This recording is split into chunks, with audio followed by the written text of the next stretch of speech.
The Indian Institute of Science is India's #1 higher education institution. It has a long and rich history. It was instituted in 1909. The inspiration for setting up this great institution came from the magnificent munificence in the form of a donation from Jamshedji Tata, who in turn was inspired by Swami Vivekananda during a steamer journey from Japan to the United States. Ever since the institute was created in 1909 with two departments, Department of Electrical Engineering and the Department of Chemistry, the institute has come a long way, and consistently it has retained #1 position in the country for 115 years. It has been a pioneering institution in many ways. Nobel laureate Sir C.V. Raman was one of the institute directors, and the institute was responsible for the setting up of the Indian Atomic Energy Program and also the Indian Space Program. Two stalwarts who we all know, Dr. Homi J. Bhabha and Dr. Vikram Sarabhai, and these are respectively the fathers of the Indian Atomic Energy Program and the Indian Space Program. They are both from the institution, from IISc. Dr. Bhabha was actually a faculty member here, and Dr. Vikram Sarabhai actually completed his PhD here in IISc. It is not only the Atomic Energy Program and the Space Program. IISc can also be considered as the mother of the Indian Institutes of Technology. When the first IIT Kharagpur was started, the first ever director for IIT Kharagpur was Professor J.C. Ghosh, who himself was the director of IISc at that point of time. In fact, many of the IITs, when they started, the directors of those IITs were actually professors of the institute. Over the last 115 years, I think the institute has grown by leaps and bounds. Currently, it has 6 academic divisions: the division of biological sciences, the division of chemical sciences, the division of physical and mathematical sciences. These are the 3 divisions in the sciences. Then the division of mechanical sciences, the division of EECS, electrical, electronics and computer sciences, and the division of interdisciplinary sciences. So these are the 3 divisions in the engineering side of science and technology. So with these 6 academic divisions, the institute comprises more than 40 departments and academic centers which are pursuing cutting edge research, innovation and translation in various aspects of human endeavor. The institute is based on the spirit of inquiry, and it has championed scientific investigations, scientific temper, and it has trained numerous generations of scientists and engineers who have held very high positions both in India and also abroad. I come from the Department of Computer Science and Automation. This department is 53 years old. It was instituted in 1969, so it's almost 54 years old. It was started as School of Automation, and I was a student here from 1982 to 1984 doing my ME in School of Automation, and then from 1984 to 1987 I did my PhD in this department, and from 1988 I have been very fortunate to be a faculty member at IISc.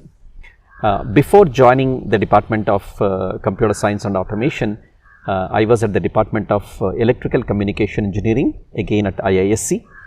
This was from 1979 to 1982 when I did my BE, 3-year post BSc BE program in the Department of ECE. In the institute, we have about 500 faculty members now, maybe a little less than that right now, and we have about 5,000 students. And PhD is the hallmark of the institute. Of the 5,000 students that we have, close to 3,000 students are PhD students, and the other 2,000 students are MTech students. Now, in MTech we have two different kinds of programs, MTech by coursework and MTech by research, and we also have a very lively undergraduate program. We have the UG program, which is called the BSc research program. It's a 4-year UG program which also leads to a 5-year master's program, and it's available in 6 different disciplines: physics, chemistry, mathematics, biology, material science, and also environmental science. And 2 years back, the institute also started a unique BTech program in math and computing. And so we have a population of almost like 700 UG students in the campus. So we have the PhD program, we have the MTech program, and also we have the BTech and also the UG programs running in the institute. It has been a fantastic experience studying in the institute and also working in the institute, and the institute has always believed in offering its services to the nation in all aspects of science and technology. And with its focus and with its obsession for quality, the institute has not compromised the quality of inquiry that goes on in the institute, and this has essentially helped the institute to retain the #1 position in India for research. Currently, IISc happens to be the #1 university in India and also the #1 research university in India according to the NIRF rankings.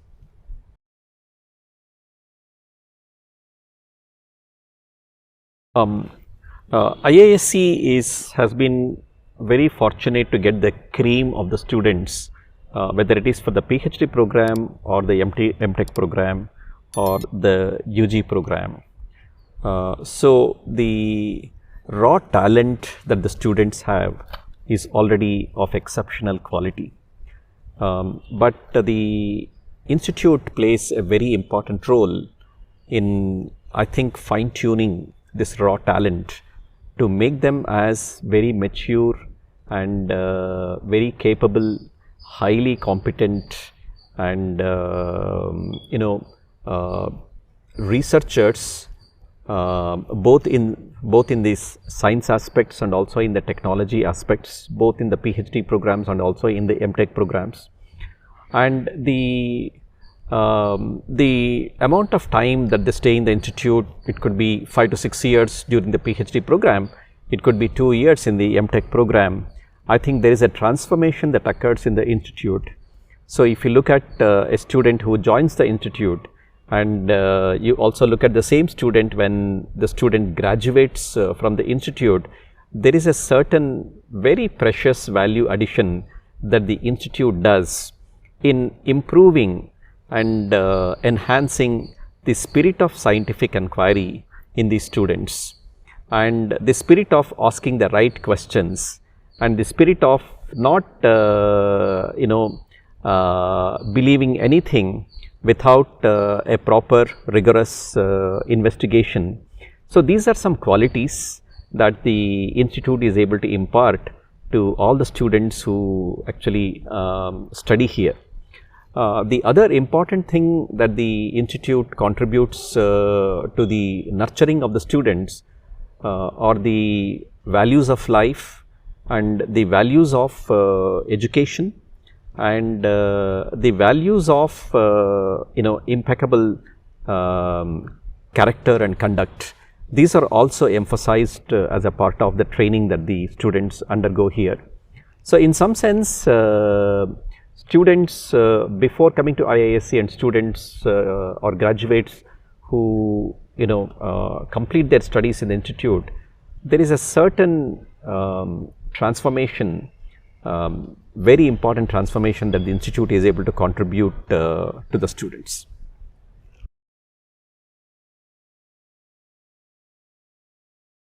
The institute provides a very friendly environment here, and the faculty care about the students, and it is not academics alone that the students will get engaged with in the institute.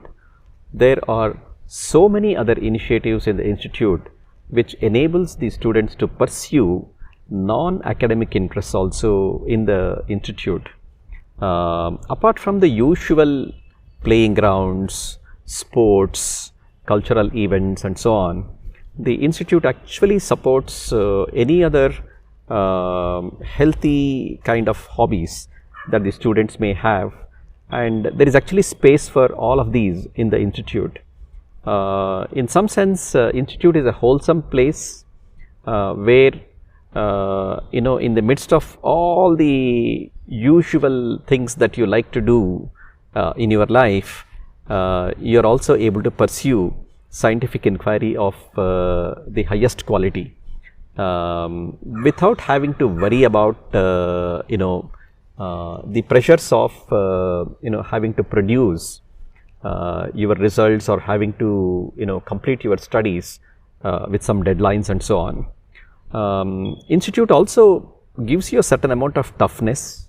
There are deadlines, and there are courses which are very heavy, but then the faculty members are always tracking how the students are faring in the class, and a class always turns out to be somewhat heterogeneous. There are some students who are able to do things very fast, whereas there are some students who have got the talent, but because of their own social kind of an outlook, they are not able to live up to the kind of pressures that they may see here. But I think the friendly attitude of the faculty members here and also the ecosystem that is available in IISc will ensure that the students become more tough, they become more robust. They also understand that there are certain situations in their life where they have to be very tough, and I think the institute has a very natural way of enhancing the toughness and the robustness of the students because of the approach that is followed by the faculty members and the entire ecosystem here.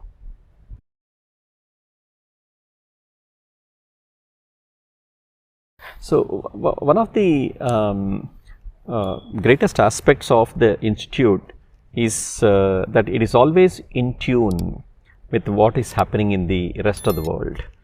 It's a very dynamic place, and for example, 5 years back the institute introduced an MTech, a very unique MTech program in artificial intelligence. It was the first MTech program introduced in the country, and in some sense the structure of the curriculum and also the structure of the program was a trendsetter for many other institutions to start an MTech in artificial intelligence. 3 years back, the institute also started an MTech program in quantum technologies. And then 2 years back, they started the BTech in Math and Computing program.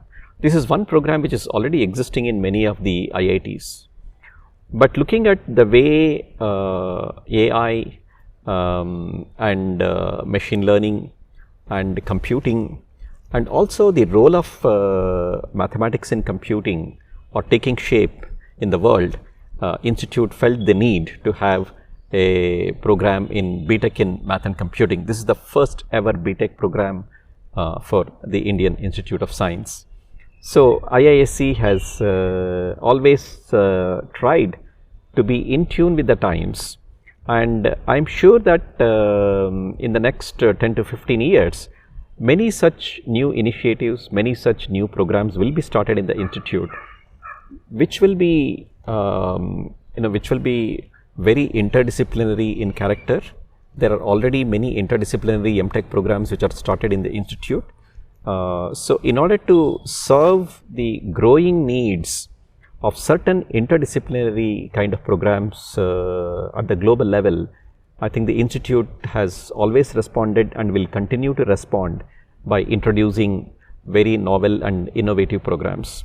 At the same time, the institute will also not mind dropping certain programs. If some programs are not doing well, they are not relevant anymore. The institute will do all its due diligence and then drop those programs as well.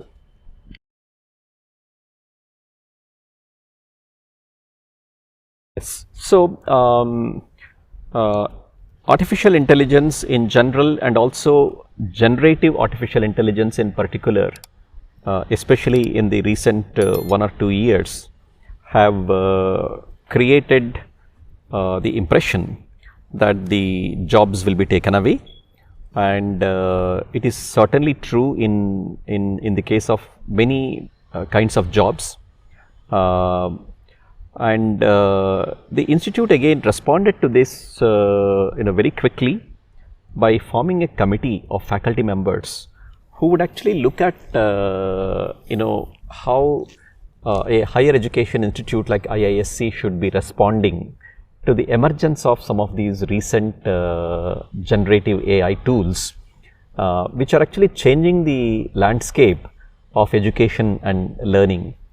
At the same time, the Ministry of Education also formed a committee to look at where the jobs are and which jobs are going away, and what is the nature of the new jobs that are going to be created, and what should be the changes in the curricula of the computer science program or the artificial intelligence program, or the core disciplines like mechanical engineering, civil engineering, electrical engineering, electronics engineering programs. What kind of changes at the BTech level and MTech level should be thought of in order to take care of whatever is happening right now. Coming to the effect of Gen AI and AI tools and modern technology on different kinds of jobs, certainly there is a kind of jobs which are going to be affected, but it is not going to affect every single type of job. It will actually going to change the nature of the jobs. There is a tremendous amount of reskilling that will be required by people who are currently doing different kinds of jobs, and there is a certain amount of modulation that is required in the kind of coursework that students of computing and also core engineering disciplines will have to do in order to respond to this situation. So, just as during COVID, the nation moved towards a new normal rather quickly, I am sure in the face of the onslaught of all these AI tools and modern technologies, the world in general and India in particular will find a new normal, and one has to actually do due diligence. One has to actually think about these very carefully and then come up with very innovative ways of changing the curriculum and structure of the BTech and MTech programs, so that we are better prepared for leveraging the emerging tools in the best possible way. There is a very constructive and also a very creative way of leveraging these technologies for better outcomes in learning, education as well as research.